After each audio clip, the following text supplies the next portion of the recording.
Sa panahon ngayon ng internet at social media, may isang kabataang nagpatunay na hindi hadlang ang modernong mundo sa pagiging banal.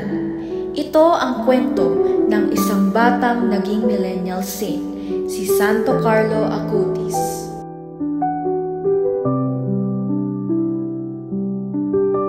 Ipinanganak noong Mayo 3, 1991. Si Carlo ay lumaking simple, masayahin at malapit sa Diyos.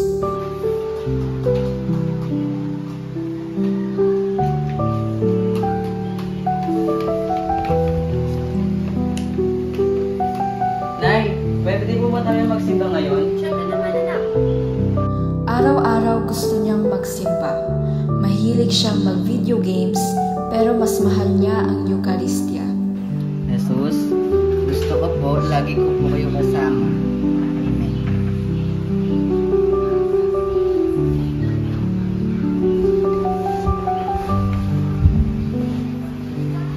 Mula pagkabata, alam na niya kung sino ang sentro ng buhay niya, si Jesus sa banal na sakramento.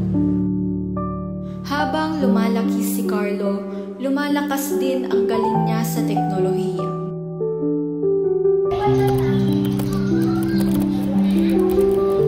Lord, gusto kong ipakita yung milagro sa buong mundo. Sa edad na 11, gumawa siya ng isang online exhibit tungkol sa mga Eucharistic miracles. Carlo, ang ganda nito. Ang galing mo. Para sa Panginoon to, hindi para sa akin. Ang layunin niya para mas maraming tao ang makakilala sa tunay na presensya ni Jesus sa Eucharistia.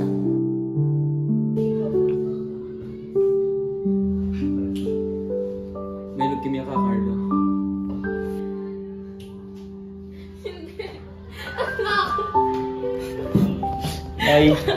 Tay, huwag po kayo magdadala. Iaalay ko po sa Panginoon ang sakit ko.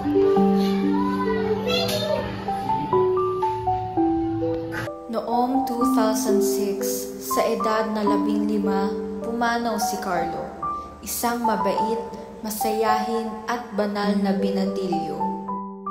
Noong 2020, idineklara siyang blessed, isang unang hakbang patungo sa pagiging santo. Dahil sa kanyang buhay ng kabutihan at kabanalan, maraming kabataan ang nagbalik loob sa Diyos. Auctoritate Dei omnipotentis apostolorum Petri et Pauli ac nostra decernimus ut beatus Petrus Georgius Frassati una cum beato Carlo Acutis die 7 mensis septembris anno sancto bis 1125. Sa araw na iyon, tuluyan nang nakasulat ang kanyang pangalan bilang ang unang millennial saint ng Simbahang Katolika.